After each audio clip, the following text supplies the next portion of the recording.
بسم الله الرحمن الرحيم. مولاي صل وسلم دائما أبدا على حبيبك خير الخلق كلهم. مولاي صل وسلم دائما أبدا على حبيبك خير الخلق كلهم. محمد سيد الكونين والثقلين. محمد سيد الكونين والثقلين. محمد سيد الكونين والثقلين والفارقين من. مظفر حسین شاہ صاحب سے گزارش کروں گا حضرت تشریف لائیں اور اپنے انتہائی خوبصورت قیمتی اور علمی خطاب سے ہم سب کو نوازیں. نعرہ تکبیر، نعرہ تکبیر، نعرہ رسالت، نعرہ رسالت، جشن عید میلاد النبی، علماء ملت اسلامیہ.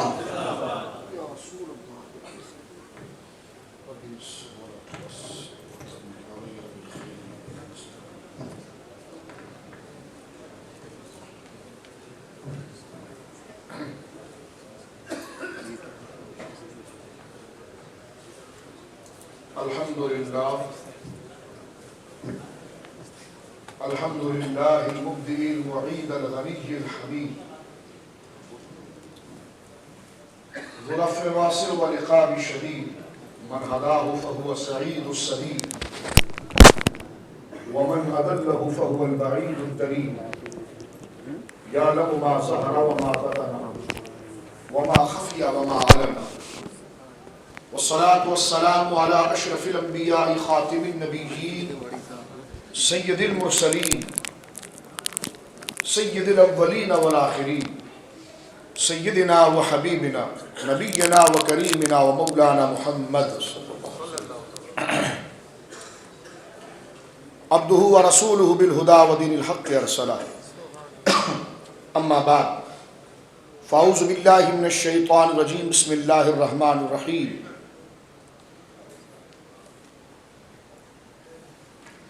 والضحى والليل إذا سجى. آمنت بالله صدق الله العظيم. وقال النبي صلى الله تعالى عليه وسلم بعثت من خير قرون بني آدم بعثت من خير قرون بني آدم قرنا فقرنا حتى كنت في هذا القرن الذي كنت فيه. وعن عرباض بن ساریہ رضی اللہ تعالی عنہ قال قال النبي صلی اللہ علیہ وسلم انی عبد اللہ وانا خاتم النبیین وابی منجدل في طینه سأخبركم عن ذلك. انا دعوة ابی ابراہیم وبشارة عیسیٰ ورؤیا امی آمنہ التي رأت ان ام رسول اللہ صلی اللہ علیہ وسلم رأت حين وضعت له نورا اضاءت لها قصور الشام. ثم تلا النبي صلی اللہ تعالی علیہ وسلم يا أيها النبي إنا أرسلناك شاهدا ومبشرا ونذيرا وداعيا إلى الله بإذنه وسراجا منيرا. وقال حاكم هذا حديث صحيح ووافقه الذهبي أي قال ذهبي هذا حديث صحيح. أيضا ببركة إن الله ملائكته يصلون على النبي يا أيها الذين آمنوا صلوا عليه وسلموا تسليما. اللهم صل على سيدنا وحبيبنا نبينا وكريمنا شفيعنا وشهيدنا ومولانا محمد وبارك وسلم. الصلاة والسلام عليك يا رسول الله. الصلاة والسلام عليك يا حبيب الله. الصلاة والسلام عليك يا جد الحسن والحسين. الصلاة والسلام عليك يا أبا الزهراء. الصلاة والسلام عليك يا رحمة للعالمين. فمبلغ العلم فيه أنه بشر وأنه خير خلق الله كلهم. فانصب الى ذاته ما شئت من شرف فانصب الى قدره ما شئت من عظم مولایا صلی وسلم دائما سرمدا علی حبیبک خیر الخلق کلہم۔ اللہ کی حمد و ثنا نبی کریم صاحب ست تکریم باعث تخلیق ارض و سما صلی اللہ علیہ وعلی آلہ وصحبہ وبارک وسلم کی بارگاہ مقدسہ میں انتہائی عقیدت اور احترام کے ساتھ، اجلال و ادب کے ساتھ، اکرام و اعزاز کے ساتھ درود و سلام پیش کرنے کے بعد تمام تعریف اور تمام تر محامد و محاسن صرف اور صرف اللہ وحدہ لا شریک کے لیے ہے۔ زینت محفل حضرت علامہ مولانا محمد ارشد مصباحی صاحب قبلہ دامت برکاتہم العالیہ، حضرت قبلہ علامہ سید مزمل شاہ صاحب قبلہ دامت برکاتہم العالیہ اور دیگر احباب اہل سنت، مشائخ اعظام، علماء اہل سنت حضرات گرامی، آج کی یہ اختتامی ساعات اور یہ آخری لمحات ہمارے لیے انتہائی قدر و قیمت کا باعث ہے کہ آج کا پورا دن اور کل کی پوری شب عشاقان مصطفیٰ نے سید عالم صلی اللہ علیہ وسلم کی تعلیم پر بھی عمل کا عہد کیا اور ذات مصطفیٰ سے محبت کو جو تعلق ہے اس کے لیے اظہار مسرت و خوشی کا بھی اہتمام کیا۔ میں دل کے عطا گہرائیوں سے تمام احباب اہل سنہ کو مبارکباد پیش کرتا ہوں۔ حضرات گرامی،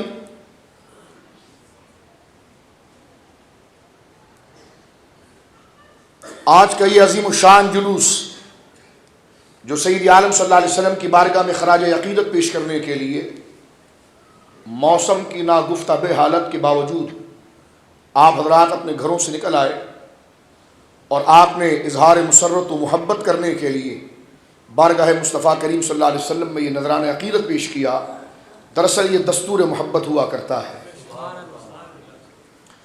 قرآن کریم فرقان حمید نے سید عالم صلی اللہ علیہ وسلم کے ساتھ دستور محبت کو نبھانے کو اس قدر موقت کیا ہے کہ فرمایا کہ فالذین آمنوا بہ وعزروہ ونصروہ واتبعوا نور الذی انزل معہ، کہ ہم جو ایمان لانے کا طریقہ ہے اس پر تم ایمان لے آؤ، اور ایمان لانے کے بعد کیا کرنا ہے؟ فرمایا ایمان لانے کے بعد ہمارے محبوب کی دین کی نصرت اور اس کی ذات کا ادب کرنا ہے، اس کے بعد پھر اس قرآن کی طرف تم نے چلنا ہے جو ہم نے اس محبوب کے اوپر اتارا ہے۔ پھر اگر ہم آگے چلتے ہیں تو قرآن کریم میں ایک موضوع اور واضح طور پر نظر آتا ہے کہ اِنَّا أَرْسَلْنَاكَ شَاهِدًا وَمُبَشِّرًا وَنَذِيرًا، اے حبیب ہم نے آپ کو شاہد مبشر نذیر بنا کر بھیجا ہے۔ کیوں بھیجا ہے؟ فرمایا لِتُؤْمِنُوا بِاللَّهِ وَرَسُولِهِ، تقاضا امت سے یہ ہے کہ وہ اللہ اس کے رسول پر ایمان لائیں، ایمان لا کر پھر کیا کریں؟ فرمایا وَتُعَزِّرُوهُ وَتُوَقِّرُوهُ، اے حبیب تیرا ادب و احترام کریں، اور اس کے بعد فرمایا وَتُسَبِّحُوهُ بُكْرَةً وَأَصِيلًا، پھر صبح شام کی جو عبادتیں ہیں اس کو بجا لائیں۔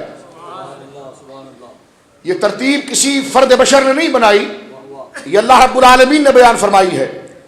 اللہ رب العالمین نے ایمان کے اقرار کے ساتھ، اقرار کے بعد ایمان کو دل میں لانے کے لیے جس چیز کو سب سے بڑا مرہم اور علاج قرار دیا ہے وہ نبی پاک کی عظمت، آپ کی تعظیم اور آپ کی نسبتوں کا احترام ہے۔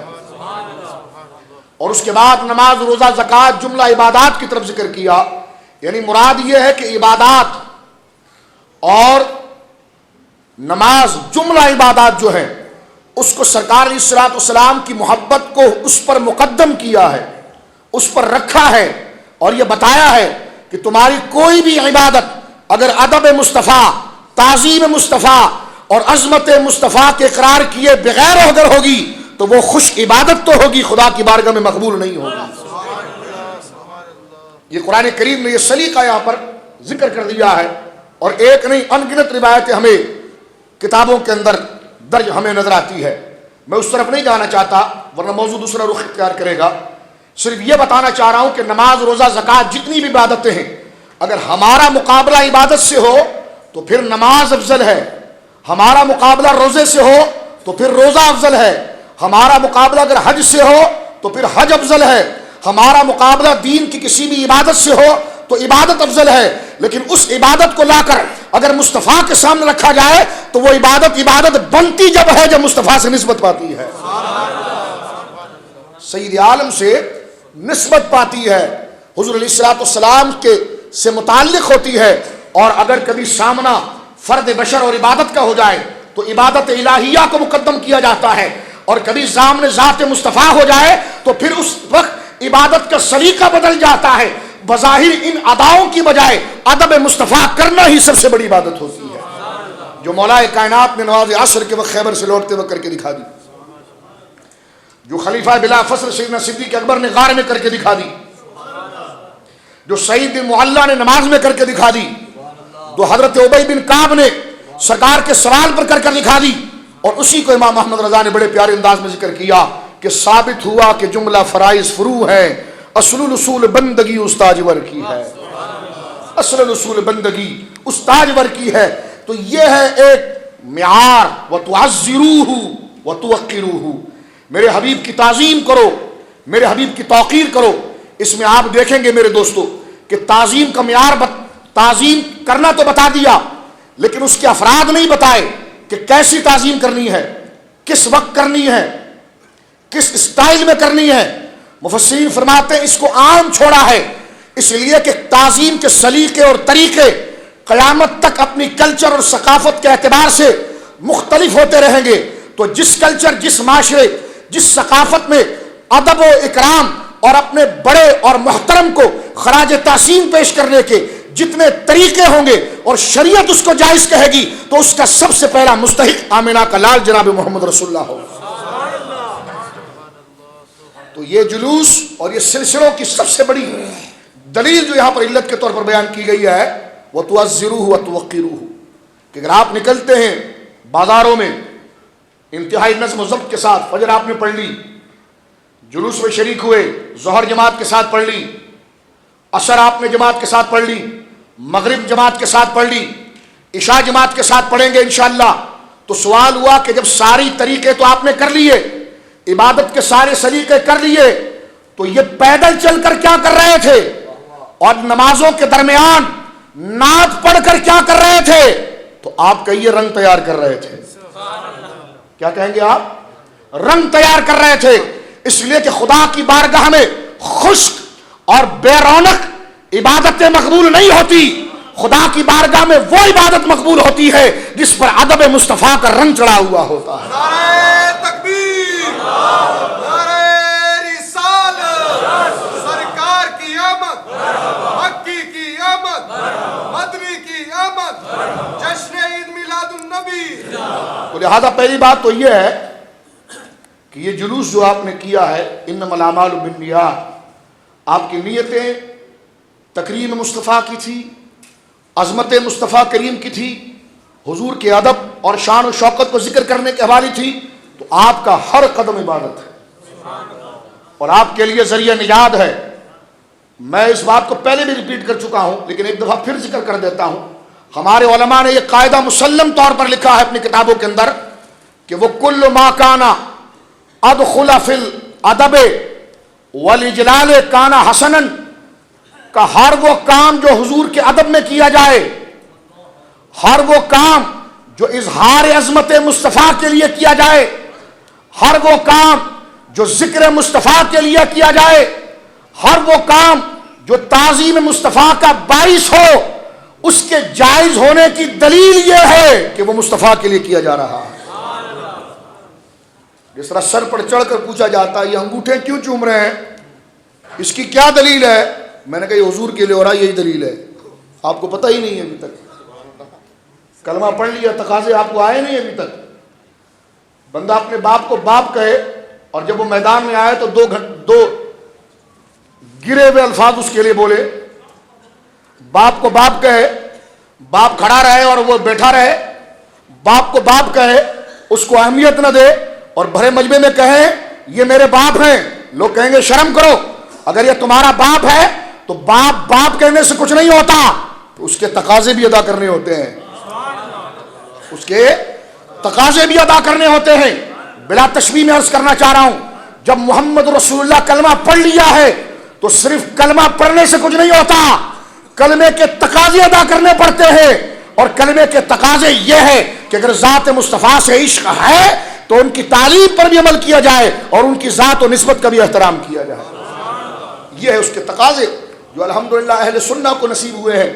تو لہذا اس لیے علماء نے تواتر کے ساتھ، علامہ ابن حمام نے بھی فتح القدیر کے اندر، ملا نظام الدین نے فتح بہلیہ کے اندر اس قاعدے کو مسلم جانا اور نقل کیا ہے کہ وہ کل ما کان ادخل فی الادب ولجلال کان حسنا، ہر وہ کام جو تعظیم مصطفیٰ میں کیا جائے، ہر وہ کام آپ کھڑے ہو کر حضور کی بارگاہ میں سلام پڑھتے ہیں، اس پر صریح حدیثیں موجود ہیں، اس کے جواز پر قرآن کی آیات کے کئی اشارے موجود ہیں، کیونکہ استدلال قرآن کے 4 طریقے سے ہوتا ہے، یا عبارت سے ہوگا، یا عبارت نص کے اشارے سے ہوگا، یا نص کی علت کے ہوگا، یا اس کے تقاضے سے ہوگا، جو ہمارے وہاں تمام مکاتب فقہ استدلال قرآنی کے اس طریقے کو جانتے ہیں۔ تو میں عرض کرنا چاہ رہا ہوں، انگوٹھا چومنے پر صدیق اکبر کا عمل موجود ہے، محدثین کے لکھے ہوئے استحبابی وہ مضبوط دلائل موجود ہیں، کھڑے ہو کر سرکار کی بارگاہ میں سلام پیش کرنا، اس پر ایک نہیں درجنوں حدیثیں موجود ہیں۔ فضائل درود پاک علامہ جزری نے جو ترتیب دی ہے، ناصر البانی نے اس کی تخریج کی، سعودیہ نے اس کو شائع بھی کیا ہے، اس میں باقاعدہ ایک تابعی کا عمل ہے کہ جو بارگاہ رسالت میں پہنچے تو قبر شریف کے سامنے ہاتھ باندھ کر کھڑے ہوئے، ہاتھ باندھ کر کھڑے ہوئے اور بارگاہ رسالت میں سلام پیش کیا، بارگاہ رسالت میں سلام پیش کیا۔ البانی نے بڑی کوشش کی ہے اس روایت کو ضعیف کرنے کی، لیکن درج کر کے اس نے کہا کہ اس کا ثبوت کچھ نہ کچھ تو ہے۔ تو میں یہ کہنا چاہتا ہوں کہ قیام تعظیمی جس کو ہم مستحب کہتے ہیں، اس کا ثبوت کچھ نہ کچھ بھی ہو جائے تب بھی وہ ثابت ہو جاتا ہے۔ لیکن میں پھر ایک بات آپ کی خدمت میں عرض کرنا چاہتا ہوں کہ کھڑے ہو کر حضور کے دربار میں سلام پیش کرنا، یا انگوٹھا چومنا، یا جلوس نکالنا، یا سلام پڑھنا، اگر کوئی منہ پر چڑھ کر کہے یہ آپ نے کیوں کیا تو اس سے پہلے آپ پوچھیں آپ مسلمان ہیں؟ آپ مسلمان ہیں؟ جی کہ جی ہم مسلمان ہیں۔ تو کہا آپ کو ادب کے سلیقے قرینے ابھی تک نہیں پتہ چلے؟ تو کہا یہ آپ نے کھڑے ہو کر سلام کیوں پڑھا؟ ہم نے کہا اگر آپ کے لیے کرتے، آپ کے لیڈر کے لیے کرتے، آپ کی برادری کے لیے کرتے، آپ کی جماعت کے لیے کرتے تو ہمیں شاید کوئی ادھر ادھر سے حوالے لانے پڑتے ہیں، لیکن یہ قیام کا حوالہ سب سے بڑا یہی ہے کہ یہ حضور کے لیے کیا جا رہا ہے۔ تو دراصل بات یہ عرض کرنا چاہ رہا ہوں کہ اصل بنیاد جو ہے تعظیم مصطفیٰ کی امت نے جس کو رکھا ہے وہ یہ ہے کہ جو کام حضور کے لیے کیا جائے اس کے جائز ہونے کی دلیل ہے ہی یہ کہ یہ سید عالم کے لیے کیا جا رہا ہے، اور صحابہ کرام علیہ رضوان نے اسی کو آگے بڑھایا پھر، اور اسی کو لے کر صحابہ کرام آگے چلے۔ جب قرآن نے یہ کہا نا کہ میرے حبیب کی تعظیم و توقیر کرو، قرآن نے تو حبیب کی تعظیم کی بات کی تھی، لیکن محبوب کی تعظیم میں مبالغہ جب ہوتا ہے کہ جب اس کی نسبتوں کا بھی احترام کیا جائے، اس کی نسبتوں کا بھی احترام کیا جائے۔ حضرات گرامی، اگر ہمارے مجمع میں کوئی مدینہ پاک طیبہ پاک کی اگر خاک اور مٹی لے آئے تو ہنس کر کہا جاتا ہے یہ کہاں سے لائے؟ میں نے کہا یہ آپ کے سینٹر کی نہیں ہے۔ آپ اتنے تعجب نہ ہو جو آپ بالکل اس کو اگنور کر رہے ہیں، تو آپ سمجھ ہی نہیں رہے یہ خاک مبارک ہے کہاں کی، آپ نے سمجھا ہی نہیں۔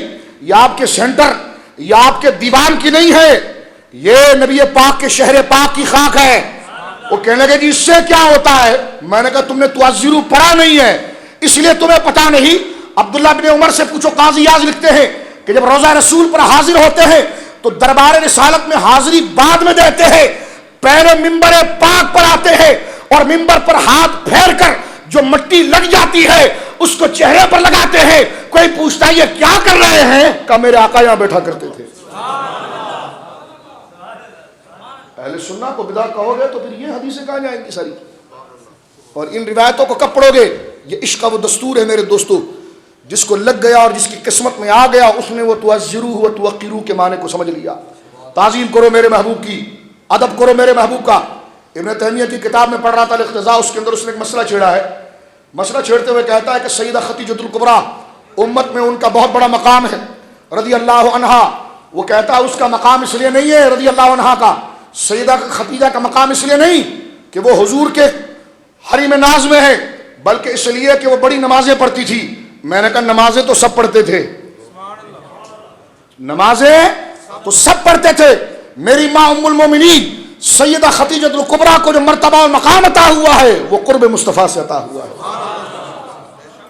میں نے کہا تمہارے گھر میں اور تمہاری عورتیں نماز نہیں پڑھتی ہیں؟ کہ جی پڑھتی ہیں۔ میں نے کہا سیدہ کی راہ گزر کو بھی نہیں پہنچ سکتی وہ۔ اگر نماز پڑھنے سے ہی فضیلت مل رہی ہے تو سیدہ کو فضیلت اصلاً نمازوں سے نہیں ملی، تعلق مصطفیٰ سے ملی ہے، نسبت مصطفیٰ سے ملی ہے۔ صحیح بخاری شریف آپ اٹھا کر دیکھیے، فضائل اہل بیت کے اندر روایت موجود ہے، اور مشکات نے بھی لیا، اور یہ بخاری کے اندر بھی موجود ہے۔ سیدنا صدیق اکبر رضی اللہ عنہ وارضاہ عنہ کا دور خلافت ہے، آپ اس کو اکثر سنتے رہتے ہیں حدیث علماء سے۔ میں صرف یہ بتا رہا ہوں کہ تعظیم کی خوشبو جہاں تک جائے گی عاشق وہاں تک جا کر ادب کریں گے۔ کہتے ہیں اس جلوس کی کیا ہے؟ ہم نے کہا اس کو نسبت حضور کے ادب سے، اس کو نسبت حضور کی یاد سے، اس کو نسبت حضور کی تعظیم سے۔ تو لہذا جو چیز حضور کے ادب کے مظاہر میں سے ہوگی، مظہر میں سے ہوگی، جلوے میں سے ہوگی، نشانی میں سے ہوگی، عاشق الحمدللہ صحابہ کے طریق پر چلتے ہوئے اس کا ادب کریں گے۔ خلیفہ بلا فصل حضرت سیدنا صدیق اکبر کا عمل مبارک آپ دیکھیں، بخاری شریف کے اندر موجود ہے کہ حضرت امام حسن مجتبی رضی اللہ تعالیٰ عنہ وارضاہ عنہ بچوں کے ساتھ مصروف ہیں، کھیل رہے ہیں، اور مولا کائنات اور سیدنا صدیق اکبر مسجد سے باہر نکلے۔ جب باہر نکلے تو دیکھا کہ حضرت امام حسن مجتبی کھیل رہے ہیں بچوں کے ساتھ۔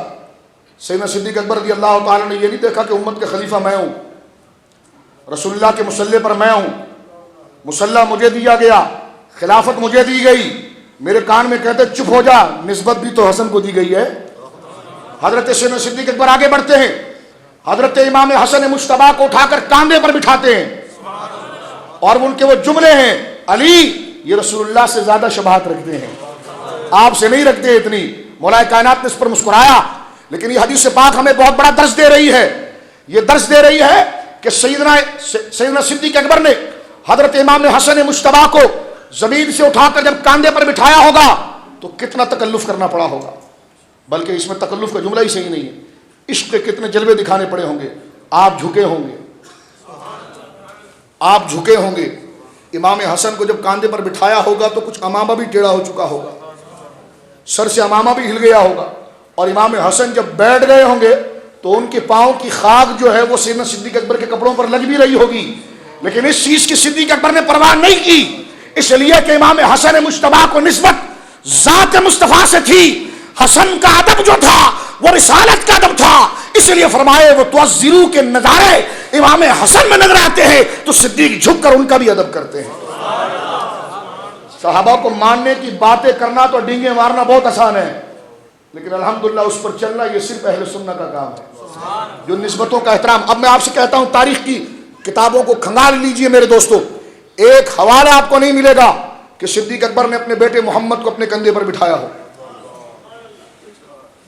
ایک حوالہ نہیں ملے گا کہ صدیق اکبر نے اپنے بیٹے عبد الرحمن کو اپنے کندھے پر بٹھایا ہو، ایک حوالہ نہیں ملے گا، لیکن حسن کو بٹھایا تو ملے گا۔ اگر آپ میں سے کوئی کھڑا ہو کر جلدی جائے لائبریری سے حوالہ نکال کر لائے، تو کہہ رہا تھا کہ نہیں ملے گا، یہ ملا ہوا ہے۔ میں نے کہا کس کتاب میں؟ کہ فلاں فلاں فلاں فلاں فلاں فلاں دور کتاب میں۔ میں نے کہا یہاں سے بھی میرا مدعا ثابت ہوتا ہے۔ کہنے لگا وہ کیسے؟ میں نے کہا پہلی بات تو حوالہ ملتا نہیں کہ صدیق اکبر نے کبھی اپنے بیٹے کو کاندھے پر بٹھایا، اگر مل بھی جائے تو بہت دور ملتا ہے، لیکن امام حسن کو بٹھایا تو صحیح بخاری میں ملتا ہے، واضح روایات میں ملتا ہے، پہلی صف میں ملتا ہے، اور بتانے کا مقصد یہ ہوتا ہے کہ تمہیں پیدا اس لیے کیا گیا ہے کہ اللہ کی عبادت کرو اور حضور کا ادب کرو اور حضور کی نسبتوں کا احترام کرو۔ میں نے چشم تصور میں یہ بات سیدنا صدیق اکبر سے عرض کرنے کی کوشش کی، مبالغہ نہیں کر رہا، ایسے ہی بزرگوں کا تصور کر کے کہ سمجھوں کہ آپ نے بچوں کا ادب تو ہم نے کبھی ایسا نہیں دیکھا۔ ابھی دیکھیں مسجد میں آ جاتے ہیں علماء تشریف فرمائے، پیران نظام بیٹھے ہیں، کوئی بچہ آ جاتا ہے تو اس کے سر پہ ہاتھ پھیرتے ہیں، ہاتھ ملا لیتے ہیں۔ تو صدیق اکبر کو چاہیے تھا کہ امام حسن کے سر پر ہاتھ پھیر دیتے، سر پر ہاتھ پھیر دیتے، ہاتھ ملا لیتے۔ تو صدیق اکبر جواب دیتے ہیں سن، حسن کے سر پر نہیں ہاتھ پھیرے جاتے، حسن کو سر پر بٹھایا جاتا ہے، حسن کے سر پر نہیں ہاتھ پھیرتے، حسن کو سر پر بٹھایا جاتا ہے۔ کیوں؟ وَتُعَزِّرُوهُ وَتُوقِّرُوهُ، میرے حبیب کا ادب کرو، تعظیم کرو، اس نسبت کی جہتوں کو دیکھو حضرات گرامی، تھوڑا سا اگر آپ نکلیں گے بات کھل کر اور کشادہ ہو کر سامنے آ جاتی ہے۔ بخاری شریف کتاب الاستسقاء کو دیکھ لیجیے آپ،